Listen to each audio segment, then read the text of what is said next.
وبقى كل شويه الليل يجي والواحد يفضل يمقق عينه في الحاجه على ضي الشمع. يا رب. ياه، اخيرا خلصت الشغل. بس في حاجه هنا كانت ناقصه غريبه جدا. يا نهار اسود، يا الشغل يا نهار اسود، يا نهار اسود. ياه، اخيرا اخترعت الاختراع اللي هعرف انور بيه الدنيا بدل القرف اللي انا كنت عايش فيه ده.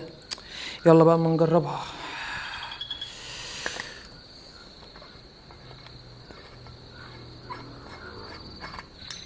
يا نهار اسود.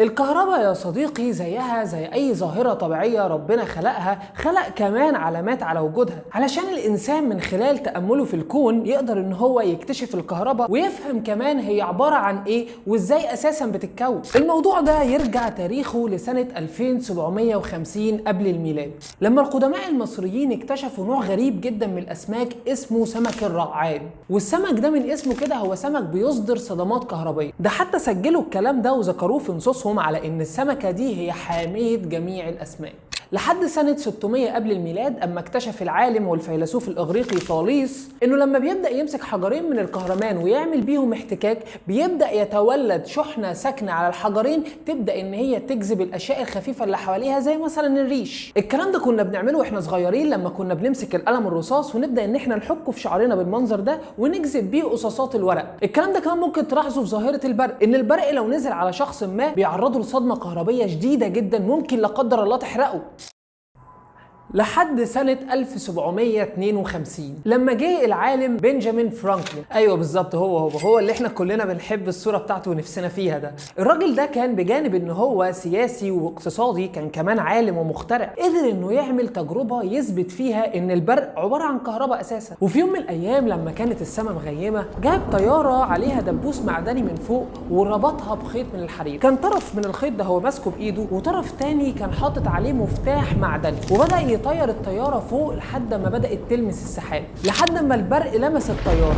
ساعتها لاحظ حاجه غريبه جدا، ان المفتاح المعدني اللي كان موصله في طرف الخيط الثاني حصل فيه شراره كهربائيه. حتى هو بدا يحس كمان بسنه كهرباء بسيطه جدا لمست ايديه. وهنا بقى مش بس قدر يثبت ان البرق عباره عن كهرباء، لا ده كمان قدر يثبت ان الكهرباء بتتنقل من مكان لمكان، بدليل انها انتقلت من الطياره الورق لحد ايده او لحد المفتاح عن طريق الخيط الحريري اللي كان متوصل بيه الطياره. وده كان أول واحد يقدر يوصف الكهرباء التوصيف الحقيقي بتاعها. ومن ساعتها بدأ يجي علماء كتير جدا يدرسوا فكرة الكهرباء زي لوجي جالفاني وأليساندرو فولتا، وبعديهم جه أورستد وأمبير والأوم، وبعديهم جه فاراداي اللي وصف العلاقة ما بين المغناطيسية والكهربية. وبدأوا كمان يحطوا القوانين والأساسات اللي اتبنت عليها الاختراعات العظيمة اللي موجودة حوالينا دي دلوقتي، واللي بسببها الكهرباء موجودة حوالينا في كل مكان، واللي تقريبا كل حاجة شغالة بسببها لحد دلوقتي. ايه ده؟ مين اللي قفل النور؟ يا جماعة خلاص بقى يا جماعة، رجعنا للعصر الحجري، الكهرباء قطعت يا جماعة، مين اللي قفل النور يا اخوانا؟ بس احنا دلوقتي عايزين نجاوب على السؤال الأهم، هو أصلا يعني ايه كهرباء؟ الكهرباء كتعريف بسيط جدا ليها هي عبارة عن شحنات كهربية حرة وبتتحرك في اتجاه معين في ماده معينه. تعال بقى نبدا نفهم الموضوع ده من تحت خالص، من اول الذرات. انت عندك اشهر عنصر بنستخدمه علشان خاطر نوصل بيه الكهرباء هو عنصر النحاس. لو انت بصيت على ذره النحاس هتلاقي ان العدد الذري ليها 29، يعني فيها 29 الكترون. لو حبينا نوزع الالكترونات دي على مستويات الطاقه هنلاقي ان اول مستوى طاقه هياخد 2 الكترون، الثاني هياخد 8، اللي بعديها هياخد 18. يبقى انت كده عندك 28 الكترون. طب الالكترون الاخير ده هيتحط في مستوى الطاقه الخارجي لوحده. خد بالك ان اي ذره في الدنيا بتحاول دايما انها توصل لحاجه اسمها حاله الاستقرار، وحاله الاستقرار دي بتوصل لها الذره لما يكون مستوى الطاقه الخارجي ممتلئ بالالكترونات. فبيبقى اسهل حاجه على ذره النحاس انها تفقد الالكترون اللي في مستوى الطاقه الاخير علشان خاطر هو الالكترون ده الوحيد اللي عامل لها مشاكل اساسا. لو قدرت انها تفقده هيبقى المستوى الطاقه الاخير ليها اللي هو هيبقى فيه 18 الكترون ممتلئ بالالكترونات، وساعتها الذره هتكون في حاله استقرار. وعلشان كده لو اي شويه طاقه نزلوا على الالكترون الالكترون ده هيبدا ان هو يتحرر عن الذره، ولو نزل عليه كمان شويه طاقه هيبدا ان هو يتحرك. ايه ده؟ الكترون يعني شحنه كهربيه اتحررت واتحركت، يبقى انا كده عندي على طول كهرباء بالظبط كده. وساعتها بقى الذره بتتحول لايون موجب لانها فقدت الكترون. طب افرض بقى انا عندي سلك من النحاس مليان ذرات كتير جدا من النحاس وكلهم حصل عليهم نفس الكلام، وبدات الالكترونات تتحرر وتتحرك كلها، يبقى انا كده عندي شحنات حره بتتحرك في اتجاه معين في ماده معينه، وهو ده اللي بيعمل التيار الكهربي. من الكلام اللي احنا قلناه ده تعالى بقى نبدأ نحاول ان احنا نوصف الكلام ده برياضة بسيطة وسهلة، علشان القوانين دي هي اللي هتبقى بداية الاختراعات اللي هتتبني على فكرة الكهرباء بعد كده. اول حاجة بقى محتاجين نوصفها هو التيار الكهربي اللي احنا اتكلمنا عنه ده شدته قد ايه. بص سيبك من الكهرباء خالص، لو انا عندي خرطوم مية بيطلع مية وبدأت اسألك هو شدة تيار المية اللي طالعة من الخرطوم دي بتعتمد على ايه؟ طبيعي جدا بتعتمد على كمية المية اللي خارجة. كل ما كانت كمية المية اللي خارجة كبيرة جدا كل ما كان التيار المية قوي جدا، وكل ما كانت كميه الميه قليله كل ما كان التيار اللي خارج ضعيف. بس خد بالك برضو ان تيار الميه مش بس بيعتمد على كميه الميه اللي خارجه، ما هو ممكن تكون كميه الميه اللي خارجه دي خارجه في وقت كبير جدا وساعتها هتقول ان التيار ده ضعيف لان كميه الميه خدت وقت كبير جدا عقبال ما تخرج. وعشان كده عامل الزمن مهم جدا معايا، ان كل ما كانت كميه الميه اللي عندي بتخرج اسرع او في وقت اقل اقدر اقول ان التيار بتاعي ده قوي، وكل ما كانت كميه الميه بتخرج ببطء يعني في زمن كبير جدا تحس ان هو عامل زي سرسوب الميه كده، ساعتها نقدر نقول ان التيار ده ضعيف. نفس الكلام بالظبط بس هنطبقه على الكهرباء، انه كل ما كان كميه الشحنه اللي بتخرج من السلك كبيره جدا كل ما طبيعي جدا تيار الكهرباء يبقى شدته قويه جدا، وكل ما كانت كميه الشحنه قليله كل ما كان التيار ضعيف اكتر. وبالتالي بقى لو حبينا نوصف الكلام اللي احنا لسه قايلينه ده بالرياضه فبنقول جمله بسيطه جدا ان شده تيار الكهرباء اللي احنا بنرمز لها بالرمز اي بتعتمد او بتتناسب طرديا مع كميه الشحنه اللي هي كيو. وعلامه التناسب بقى في الرياضه معناها ان كل ما الكيو زادت الاي زادت، ان كل ما كانت كميه الشحنه كيو بتخرج في وقت اقل كل ما كان التيار بتاعك اقوى، وكل ما الكيو قلت الاي قل.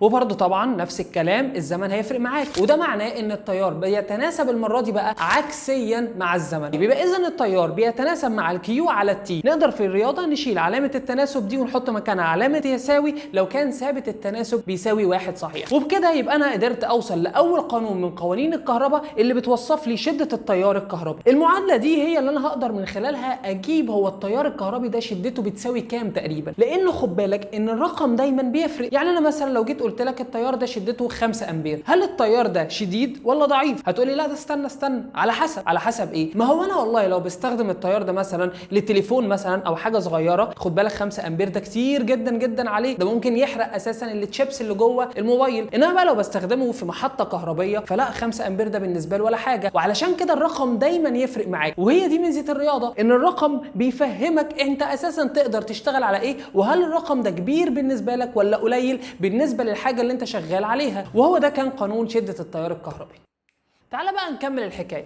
انا قلت ان الالكترون علشان خاطر يتحرر ويتحرك محتاج شويه طاقه. السؤال بقى ازاي برضو اقدر اوصف الطاقه دي في معادله علشان خاطر اكمل الحكايه كلها واقدر اوصف الكهرباء كلها كمعادلات وقوانين. علشان خاطر تفهم موضوع الطاقه ده تعالى كده نبص. لو انا عندي شحنه موجبه جنب شحنه سالبه والشحنتين دول جنب بعض، طبيعي ان دي موجبه ودي سالبه فهيبداوا ينجذبوا لبعض. لو كل شحنه منهم 1 كولوم وانا حبيت ان انا احرك الشحنه الموجبه دي بعيد عن الشحنه السالبه من نقطه مثلا ايه الى نقطه بي، انا علشان خاطر اعمل كده هحتاج ابذل شويه طاقه. الطاقه دول ولنفرض ان هم 10 جول. الطاقه دي كل ما هتكبر طبيعي جدا كل ما هقدر احرك الشحنه دي عن الشحنه دي وابعدهم عن بعض بشكل اسهل، لان انا بقى عندي طاقه اكتر اقدر ابذلها في ان انا ابعد الشحنتين عن بعض. بس الموضوع ده مش هيوصف الحكايه بالظبط، لان افرض بقى انا بقى عندي كميه شحنه اكبر، طبيعي جدا الطاقه دي مش هتقدر ان هي تحركها بنفس السهوله اللي هتقدر تحركها بيها لو كانت الشحنه دي صغيره. وهنا بقى نفهم ان الحكايه بتعتمد على حاجتين، هو انت اصلا عندك طاقه قد ايه والشحنه اللي بتبذلها قد ايه، وان كل ما كانت الطاقه بتاعتك كبيره كل ما نقدر نقول ان فرق الجهد ما بين النقطه A والنقطه B كبير، وان كل ما كانت كميه الشحنه بتاعتك قليله كل ما برضو كان فرق الجهد كبير، لان الطاقه دي بقت بتتوزع على كميه شحنه اقل. طب افرض بقى كميه الشحنه زادت، هتقول ان فرق الجهد هيقل لان الطاقه دي بقت بتتوزع على كميه شحنه اكبر. وهنا ميزه فرق الجهد ان هو مش بس بيعبر عن الطاقه اللي انت بتبذلها علشان تحرك شحنه من مكان لمكان، لا ده كمان بيعبر عن كميه الشحنه اللي انت بتنقلها نفسها من النقطه دي للنقطه دي. وهنا نقدر نقول ان فرق الجهد هو حاجه اشمل نقدر نعبر بيها عن الطاقه اللي بنستخدمها علشان نحرك الالكترونات اللي من الاساس بتتحرك علشان تعمل تيار كهربي. يبقى انا كده قدرت ان انا اوصف الكهرباء لحد دلوقتي بقانونين، ان التيار الكهربي ده شدته قد ايه اللي هي التيار اي بيساوي الكيو على التي، وكمان فرق الجهد اللي بيدي الطاقه للشحنات علشان اساسا يعمل التيار ده اللي هي في بتساوي دبليو على كيو. بس في حاجه تانية مهمه جدا وهي فكره المقاومه الكهربائيه. خد بالك وانا بتكلم معاك قلت حاجه وما عملتش عليها ستريس قوي. لما كانت الذرات فقدت الكترون انا قلت لك انها اتحولت لايونات موجبه، وبعدين قلت لك الالكترونات اتحركت في السلك. بس السؤال الاهم هي الايونات الموجبه دي راحت فين اساسا؟ لازم ناخد بالك هي حاجه موجوده في الحسابات وبالتالي لازم نحطها في قلب القوانين بتاعتنا. الايونات الموجبه دي بمنتهى البساطه لو انا عندي الكترون بدا يتحرك من مكان لمكان عادي خالص هيواجه قدامه ايونات موجبه. طول ما الالكترون ده ما ماشي هيفضل يخبط في الايونات الموجبه دي ويفضل يروح يمين وشمال وفوق وتحت لحد في الاخر ما هينتقل من اول نقطه لحد ما يوصل للسلك. بس الالكترون مش هيتحرك حركه عاديه خالص زي ما احنا شفنا، لا ده هيبدا ان هو يخبط في الايونات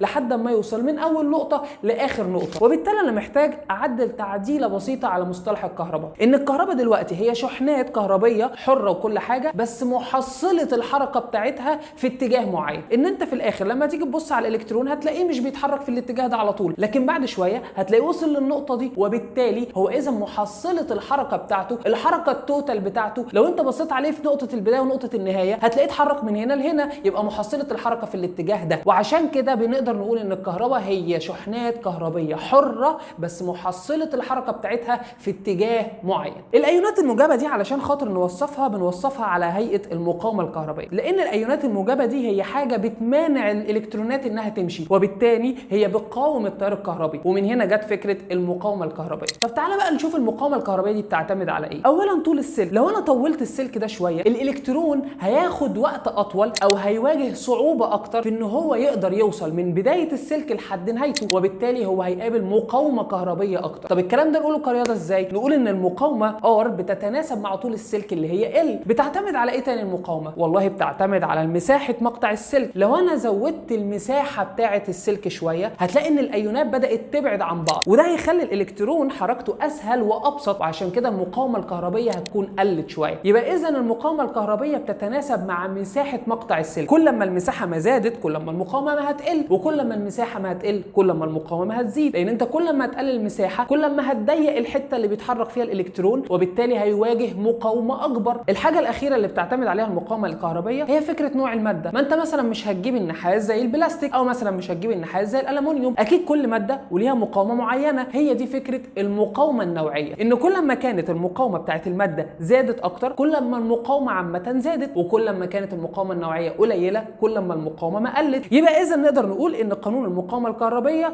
هو عباره عن رو اي ال على اي. رو اي هي المقاومه النوعيه للسلك، والال هو طول السلك، والاي هي مساحه مقطع السلك. وبكده يبقى احنا قدرنا نوصل للقوانين اللي بتوصف الكهرباء اللي ماشيه في اي سلك عامه. هو شده التيار قد ايه، وفرق الجهد ما بين النقطتين بتوع السلك قد ايه، وكمان المقاومه الكهربيه بتاعه السلك دي ايه. هنا بقى جه العالم اوم وبدا ان هو يحط القانون الشهير بتاعه اللي بيربط الثلاث كميات دول ببعض ببساطه شديده جدا. هو انا لو عليت فرق الجهد ده معناه ايه؟ ان انا عليت الطاقه اللي انا بديها للالكترونات علشان خاطر تتحرك، ومعنى ان انا اديت لها طاقه اكبر انها تتحرك اسرع، ومعنى انها اتحركت اسرع ان شده التيار بتاع السلك هيبقى اكبر، وبالتالي نقدر نقول ان فرق الجهد كل ما هيزيد كل ما التيار ما هيزيد. يبقى اذا فرق الجهد بيتناسب مع شده التيار. طب ايه الثابت اللي بيربط العلاقه؟ هتلاقي ان الثابت اللي بيربط العلاقه هو المقاومه الكهربيه، وهنا جه قانون اوم ان فرق الجهد بيساوي التيار في المقاومه الكهربيه. يبقى احنا كده قدرنا ان احنا نوصف الظاهره الطبيعيه اللي اسمها الكهرباء بالقوانين الرياضيه اللي احنا لسه متكلمين عليها. في النهاية احنا محتاجين نأكد على أهمية الكهرباء، وإنها زيها زي أي ظاهرة طبيعية ربنا خلقها، زي مثلا الجاذبية أو غيرها من الظواهر الطبيعية. والناس والإنسان من تأمله للحياة اللي حواليه بدأ إن هو يفهم أساسا يعني إيه كهرباء، وبدأ يمشي ورا الاكتشاف ده لحد ما حوله عن طريق علماء ومهندسين كتير جدا ضيعوا حياتهم في إن هم يفهموا أساسا يعني إيه كهرباء، لحد ما وصلنا لإن كل الاختراعات اللي حوالينا دي وكل حاجة حوالينا تقريبا شغالة بالكهرباء. وبعد ده كله بقى ما تنساش تعمل سبسكرايب على القناه، وما تنساش كمان تتابعنا على السوشيال ميديا علشان احتجت تفهم اي معلومه او لو احتجت تستفسر عن اي معلومه تقدر تتواصل معانا. يلا سلام. وبعدين يا جماعه، هي اللمبه دي مش شغاله ليه؟